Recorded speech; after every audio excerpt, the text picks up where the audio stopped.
हम सभी ये जानते हैं कि पृथ्वी पर कोई भी ऐसा मनुष्य नहीं है जो झूठ ना बोलता हो। हर व्यक्ति ऐसा है जो कभी ना कभी अपनी जिंदगी में झूठ बोलता ही है। पृथ्वी लोक पर कोई भी ऐसा व्यक्ति है ही नहीं जो झूठ ना बोलता हो। लेकिन एक राजा हरिश्चंद्र एक ऐसे राजा थे जो सत्यवादी थे, कभी भी झूठ नहीं बोलते थे। उनकी इसी बात को नाटक के रूप में प्रस्तुत करने हमारी नाटक मंडली आ रही है कि वो राजा जो थे हमेशा सत्य बोलते थे, कभी भी उन्होंने अपनी जिंदगी में झूठ नहीं बोला। तो जोरदार तालियों के साथ स्वागत कीजिए हमारे इस नाटक का और शुरुआत कीजिए।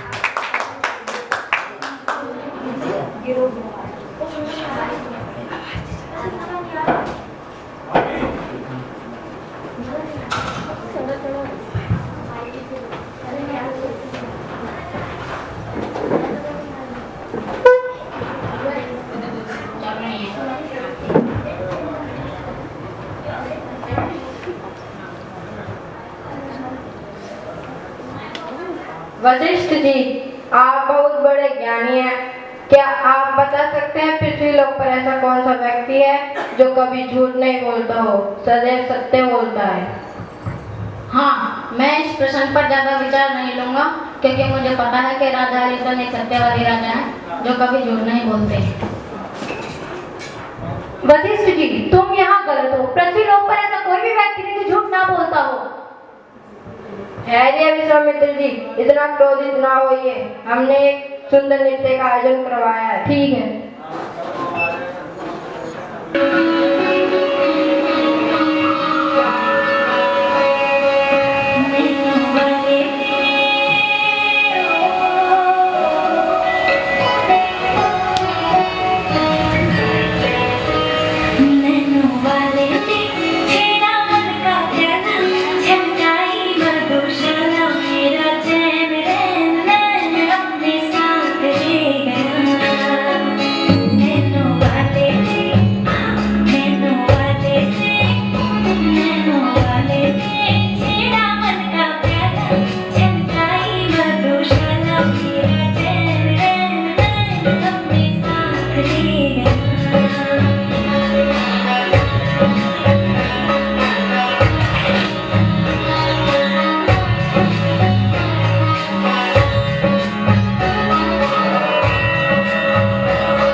ये नृत्य का आयोजन किया है तुमने? क्षमा कीजिए विश्वामित्र जी। मैं ये सिद्ध करके रहूंगा कि राजा हरिश्चंद्र एक सत्यवादी राजा नहीं है।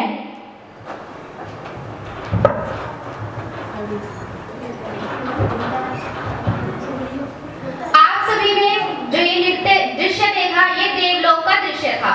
इसमें इंद्र जी के प्रश्न करने पर वशिष्ठ जी क्रोधित हो जाते हैं। ये सभी आपने देखा है। तो ये सिद्ध जो वचन करते हैं कि मैं सिद्ध करके रहूंगा कि जो राजा हरिश्चंद्र है वो कभी झूठ, ऐसा हो ही नहीं सकता कि वो कभी झूठ ना बोलते हो। और वह देवलोक से पृथ्वीलोक में जाने का निर्णय करते हैं और वहां एक झोपड़ी में जाकर रहने लगते हैं। उसी रात जो हमारे राजा हरिश्चंद्र हैं, उनको एक स्वप्न आता है कि एक मुनिवर उनसे सब कुछ उनका मांगने आए हैं दान के रूप में। वह इसी चिंता के विषय में रात को सो जाते हैं और निर्णय करते हैं वह सुबह अपने राज्य दरबार में दान पुण्य का कार्य प्रारंभ करेंगे। आइए देखते हैं कि दान पुण्य का कार्य कैसे प्रारंभ किया जाता है और उस समय मुनिवर आते हैं या नहीं आते हैं।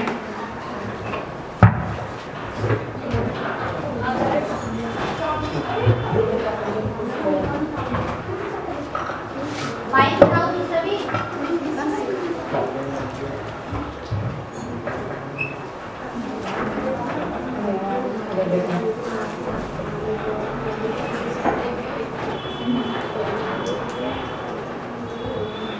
आपका स्वागत है माँ मुनीबा, हम आपके लिए क्या कर सकते हैं? मुझे दान चाहिए।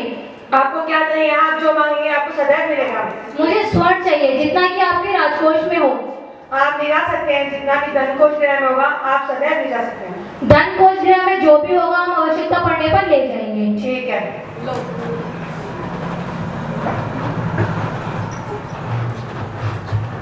कितनी सरलता से मुनिवर की सारी बातों को मान लिया। मुनिवर ने उनकी ऐसी चेष्टा भी नहीं की होगी कि कोई राजा अपने सारे राजकोष का धन उनको दे सकता है, लेकिन उन्होंने क्या करा, उनको सम्मान दिया और सरलता से उनके वचन को पूरा कर दिया। अब राजा हरिश्चंद्र सोचते हैं कि उनके राज्य में जितने भी राज्यगण में जितने भी लोग रहते हैं उनका सुख दुख देखने के लिए वह खुद जाएंगे और वो वहां जंगल में जाते हैं। अब क्या होता है आइए देखते हैं। बचाओ बचाओ बचाओ। ऋषि मुनिवर मुझे माफ कीजिए, मैंने आपकी तपस्या भंग की। इससे हमारी तपस्या पूर्ण हो जाएगी क्या? आप जो भी दंड देंगे हमें स्वीकार होगा। नहीं, हम बहुत असंतुष्ट हैं। आप हमारा राज्य और राजमहल ले जा सकते हैं। नहीं, ये शब्द भावहीन है, एक बार पुनः विचार कर लो। आप कल आकर हमारा राज्य और राजमहल ले सकते हैं, हम आपको वचन देते हैं। अवश्य।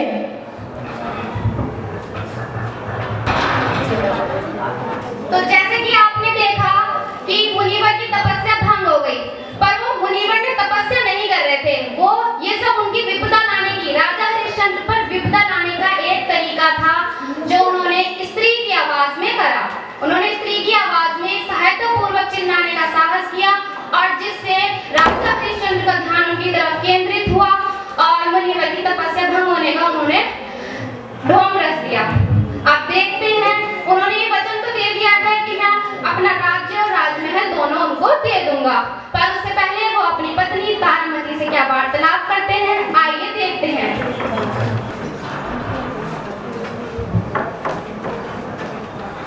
मेरे तारामती, हमें आपसे कुछ वार्तालाप करनी है। कहिए स्वामी। आज हम राज्य के भ्रमण पे गए थे तो हमें एक स्त्री की आवाज सहायता पूर्वक सुनाई दी, जिस कारण हम उस स्त्री को देखने लगे, पर वो दिखाई नहीं दी। उसी स्थान पर एक ऋषि मुनि तपस्या कर रहे थे और उनकी तपस्या हमारे कारण अखंडित तपस्या भंग हो गई और हम उसके कारण हमें अपना राज्य और राजमहल देने का वचन दिया है। जैसा आप करेंगे स्वामी, हमारे भले के लिए करेंगे, इसमें कोई हमें आपत्ति नहीं है।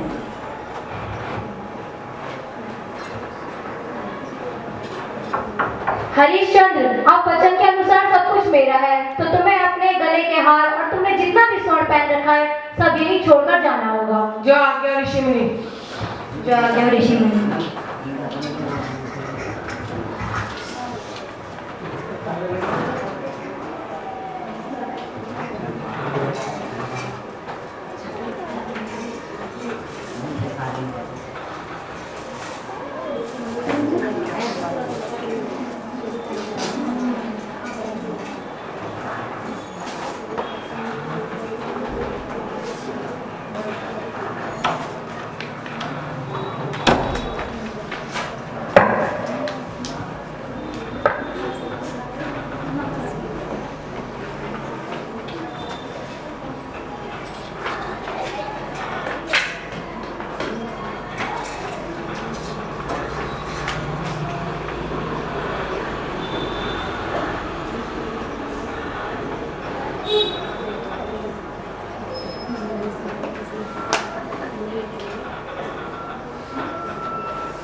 चंद्र, अब वचन के अनुसार सब कुछ मेरा हो चुका है, तो तुम्हें और तुम्हारे पुत्र और पत्नी को बहिर्गमन का आदेश दिया जाता है। जो आज्ञा ऋषि मुनिवर। जो आगे ऋषि मुनि। जैसा कि आप सबने देखा कि राजा हरिश्चंद्र मुनिवर को वचन दे आए थे कि वो अपना राजमहल और राज्य उन्हें वचन के तौर पर दे देंगे, क्योंकि उन्होंने क्या करा था, उनकी तपस्या भंग कर दी थी। अब मुनिवर आए और उनका सब कुछ ले लिया और उनको बहिर्गमन का आदेश भी दे दिया। मतलब उनको राज्य में भी नहीं रहने देंगे, उनको जंगलों में रहना पड़ेगा। और उन्होंने जंगल में ही रहना शुरू कर दिया। अब जंगल में वो अपनी पत्नी से क्या वार्तालाप करते हैं, आइए देखते हैं। प्रिय तारावती, आज हम काशी के द्वार पर चलेंगे अपना पापों का प्रायश्चित करने। जैसा आप कहे स्वामी।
क्या तुम्हें याद है कि तुम्हें मेरा ऋण अदा करना है?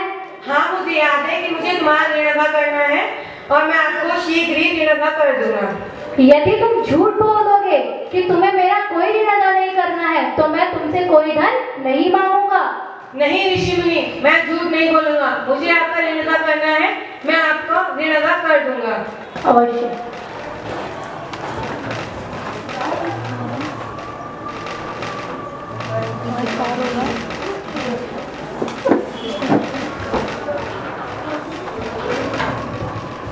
स्वामी, क्या आप मेरी पत्नी मुनि और पुत्र को दास की भांति खरीदेंगे या आपका सारा कार्य करेंगे?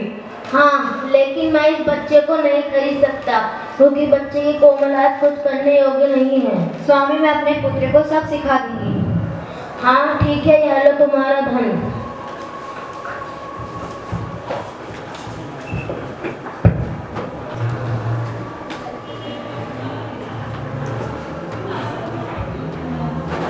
ये लो ऋषि मुनि। यह तो बहुत कम है, वचन के अनुसार उसका आधा भी नहीं है। सत्य है, पर मैं आपको शीघ्र ही दे दूंगा।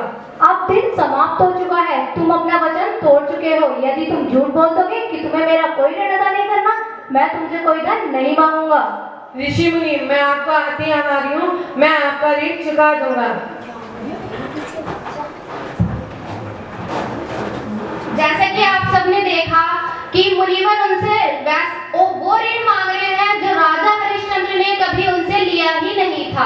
पर वो कौन सा ऋण है जो वो उनसे मांग रहे हैं?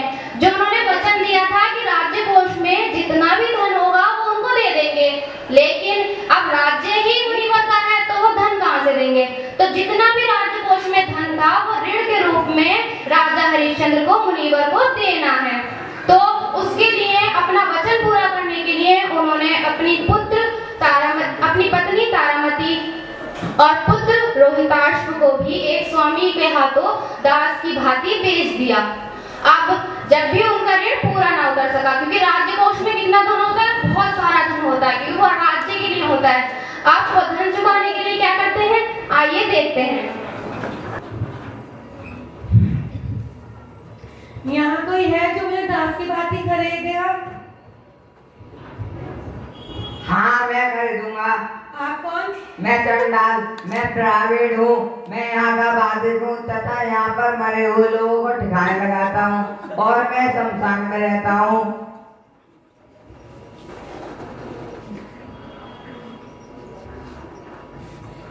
हरिश्चंद्र, तुम इनके दास बन जाओ। ऋषि मुनि ने मुझे बचा लीजिए। तो तुम मेरे दास बन जाओ। स्वीकार है। ठीक है, जो कि अब तुम मेरे दास हो तो मैं तुम्हें इन्हें बेचता हूँ। जो कि तुम मेरे दास हो, मैं तुम्हें एक भूत करके दिखाऊंगा। ठीक है।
नहीं कर सकते। ठीक है माता, मैं जंगल से लकड़ियाँ एकत्रित करने जा रहा हूँ। ठीक है।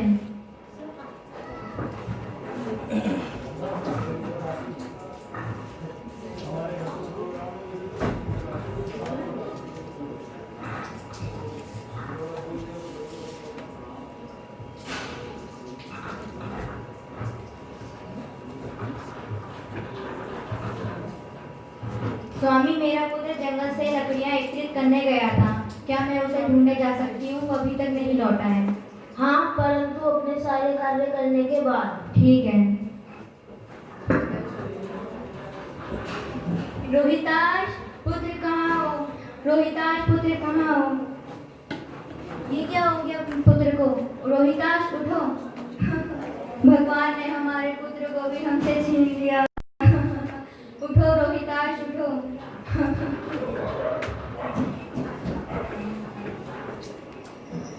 प्रिय तारामती, धैर्य मत खो। अगर आपको रोहिताश की चिता को अग्नि देनी है तो हमें कर चुकाना होगा। स्वामी, मैं इतना धन कहाँ से लेकर आऊंगी? ये जो गली का मंगलसूत्र है, इसे कर चुकाने में दे दो। स्वामी, आपकी आखिरी निशानी है, ऐसा ना करें। तो कहीं से धन एकत्रित कर लाओ। ठीक है।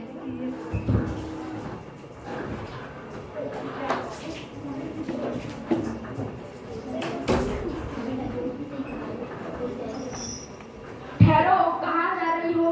मुझे अपने पुत्र की चिता जलाने के लिए धन चाहिए। हट जाओ मेरे रास्ते से। मैं नहीं जाने दूंगा। हट जाओ, तुम्हें नहीं पता मैं कितने कष्ट भोग कर आई हूँ। क्या हुआ जो तुम इतने कष्ट भोग रही हो? मैं नहीं बताऊंगी। बताओ वरना मैं मार दूंगा। मेरे पुत्र को सांप ने डस लिया है, वह मर चुका है। मुझे उसका धन जलाने के लिए पैसे चाहिए। मुझे नहीं पता तुम इतने कष्ट भोग रही हो। मैं तुम्हारी सहायता करूंगा। ये लो धन। ठीक है।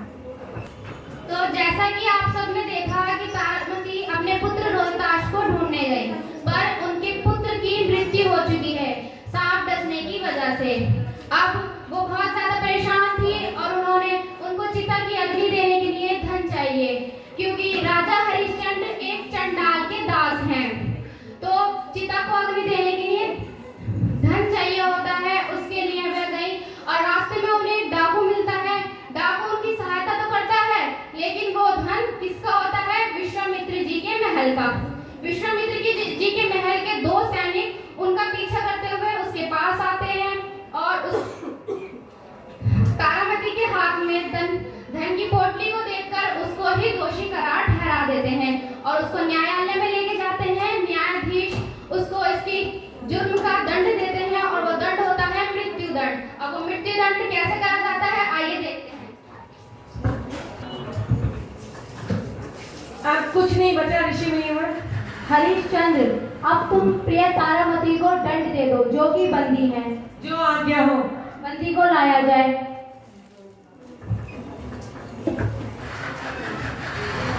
मैंने ऐसा कुछ नहीं किया, मेरी बात पर यकीन कीजिए। तारामती, अब तुमने जुर्म किया है तो दंड भी भोगना ही होगा, पर उससे पहले तुम्हें एक सुंदर नृत्य प्रस्तुत करके दिखाना होगा। हे मुनिवर, मेरा पुत्र मर चुका है, मैं नृत्य कैसे कर सकती हूँ? आज्ञा का पालन हो।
मेरे जिया में उतारी तूने नहीं पिया की कटारी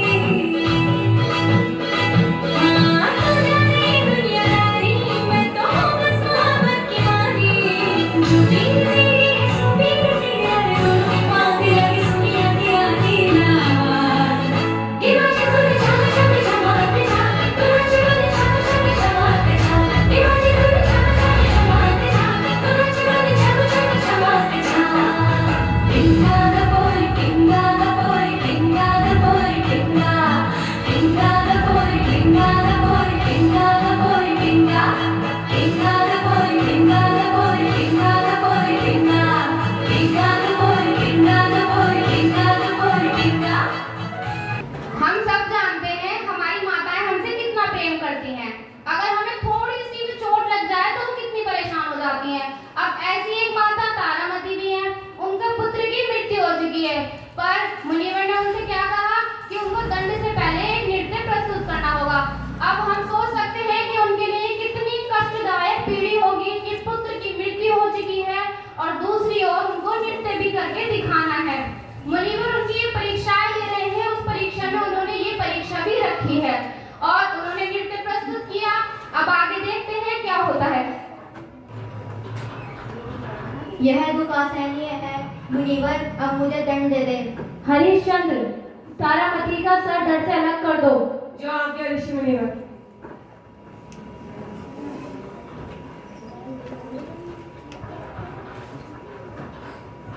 हरिश्चंद्र, यह आपकी परीक्षा थी। हाँ राजन, यह तुम्हारी परीक्षा थी। विश्वामित्र जी मानने के लिए तैयार नहीं थे कि पृथ्वी लोक पर ऐसा कोई सा व्यक्ति है जो झूठ ना बोलता हो। हाँ हरिश्चंद्र, ये तुम्हारी परीक्षा थी। अब मैं समझ चुका हूँ कि तुम कभी झूठ नहीं बोलते हो। चाहे कितनी भी बड़ी से बड़ी परेशानी आ जाए, कितनी से बड़ी मुसीबत आ जाए, पर तुम कभी झूठ नहीं बोलते हो। तुम एक सत्यवादी राजा हरिश्चंद्र हो। राजा हरिश्चंद्र ने इतनी कठिनाइयां और कष्ट भोगने के बाद भी एक भी बार झूठ नहीं बोला। हालांकि मुनिवर ने उनसे कितनी बार कहा कि तुम झूठ बोल दो कि मुझे तुमसे कोई ऋण नहीं लेना है, तो मैं तुमसे कोई धन नहीं मांगूंगा। पर राजा हरिश्चंद्र ने सदैव इनकार किया कि मैं कभी झूठ नहीं बोलता और उन्होंने ये सिद्ध कर दिखाया कि वे एक सत्यवादी राजा हरिश्चंद्र हैं। इसी बात को देखकर शिव और पार्वती जी प्रसन्न होते हैं और उनके पुत्र को वरदान देते हैं कि उनके पुत्र जीवित हो जाएं, और उनके पुत्र जीवित हो जाते हैं।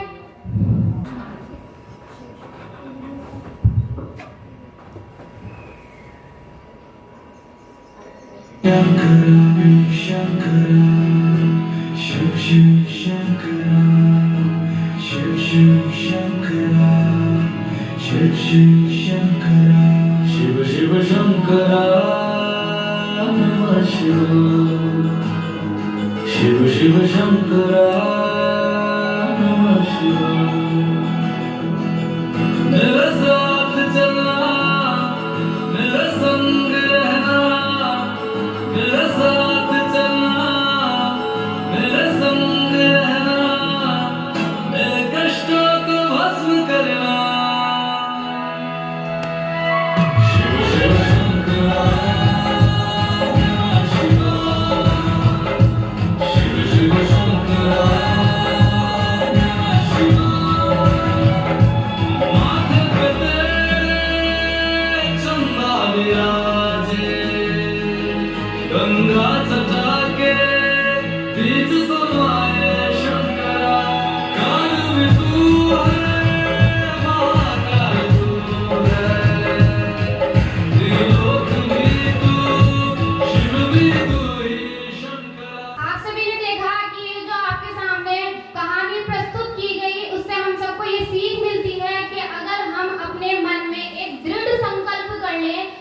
हमें कभी झूठ नहीं बोलना, सदैव सत्य पर अडिग रहना है तो हम कुछ भी कर सकते हैं। हमारे लिए कुछ भी असंभव नहीं है अगर हम भगवान के रास्ते पर चलें और भगवान ने जो हमारे लिए तय कर रखा है वह निश्चित ही होगा। अगर आप चाहें कुछ भी कर लें, अगर आप 100 झूठ भी बोल दोगे ना तो वो कुछ नहीं हो सकता। आप सत्य बोलोगे, भगवान के रास्ते पर चलोगे तो आपके लिए हमेशा आपकी जीत होगी और निश्चित ही आपको सफलता प्राप्त होगी।